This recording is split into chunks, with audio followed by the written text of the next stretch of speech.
Dobrý den, dámy a pánové. S velikou radostí vás vítám u nových Mio News. Ptáte se, jak jsem tržil ze šílení? To je dobrá otázka. Pojď sem. Ty svině, tyto Mio News jsem měl dělat já. Dohodneme se? Naser si. Vypadni, nebo z tebe udělám to, čeho se bojíš. To bys si nedovolil. Ale ano.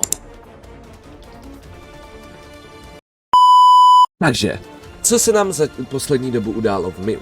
Fanda vydal jeden nový single s názvem Drunk a později vydal další rozbor filmu. Trasický Adam dal na svůj Instagram art, kde byl on a Kaktus, a je zde teorie, že ti dva budou mít mezi sebou epický boj. Důležitá zpráva je, že tamten získal 2000 odběratelů, vydal již 3 nová videa a Kaktus též vydal nové video.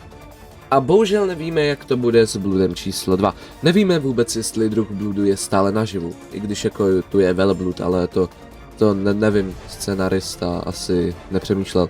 Ale to bohužel ukáže jen zbytek času. Jestli se ptáte, kde je moderátor Imperátor Marek, bohužel nevíme. Nevíme o něm nic. Je to velmi smutná situace, není ke kontaktování. Ani nevíme, kde by se mohl nacházet. A tímhle 4. Mio News je u konce.